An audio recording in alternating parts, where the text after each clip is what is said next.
Into sports science, and you also have coached some tennis as well? And while I was actually doing my master's at Auburn, I was worked with Jamie Hampton for a couple of years when in her formative years when she was 10, 11, 12.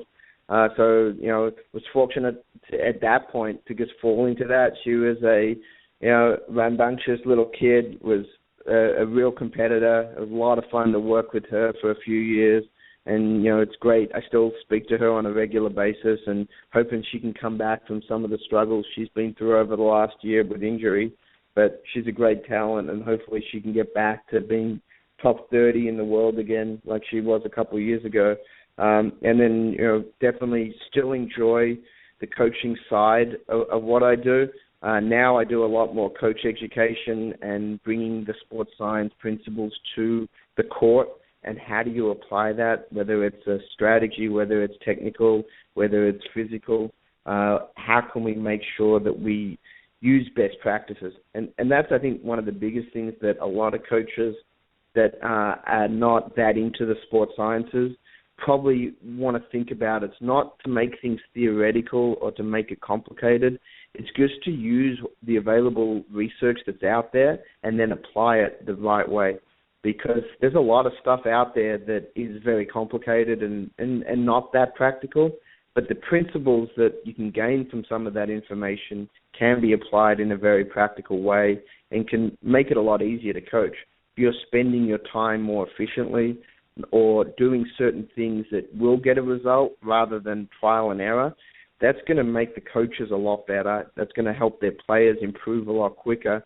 And the big thing is, there's a lot of injuries now in the sport, especially at the junior level, and most of them are preventable, and most of them are coach or parent caused. And that's a big problem because we have a societal change with not as much physical activity in the young people because of computers and more of a sedentary lifestyle, and that's a big cause of it. But then there's also a cause that is sort of man-made a little bit with not enough of the right understanding of overtraining or over-specialization and things like that.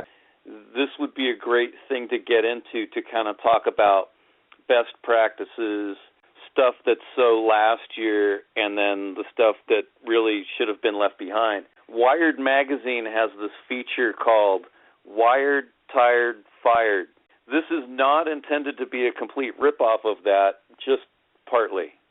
But I guess since it's on the radio, I'm improving it. So anyway, so let's go backwards, all right? When it comes to the training practices of yesterday or that were never really that smart, what are some of the fired practices? You should be fired because you're still performing this exercise that way and there's a very high likelihood of injury.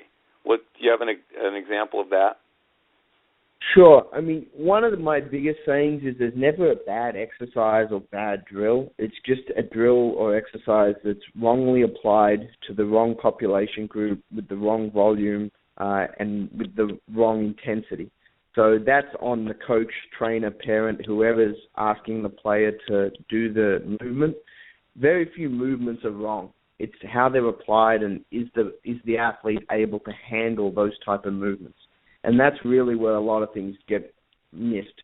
I see, unfortunately, with the YouTube generation, anyone can post anything now, and probably 80 to 90% of the stuff that's up is problematic because the exercise itself may not be bad. It's just being done with a 12-year-old kid who doesn't have the strength to handle it, or the exercise, the concept is correct, the technique that is being done is incorrect. And if that continues, that's going to lead to a greater chance of injury. That's one of the big problems. And the one I think of, and you've probably seen it, is 4-year-old tennis prodigy, and what do they do? What are they doing? They're having the kid do way too much plyometric exercise, right? And I'm thinking the kid's doomed. Yeah, no, I mean, it's one of the big challenges out there is not using what the best in the world do and then just saying, okay, I'm going to get the beginner athlete or the recreational player to do the same movement, because the movement's not the problem. The problem is the person can't handle, whether it's the weight, whether it's the volume. They're not conditioned well enough to do that. And that's the art of coaching. Just like in tennis coaching, we have the same problems. People do these drills over and over and over again, and the drill itself is great, but the person's so fatigued by the end of the drill that they're not getting any benefit out of it. And you see that at a lot of clubs around the country where the drills themselves, tennis hasn't changed that much. The geometry of the court's the same. The players are a little faster.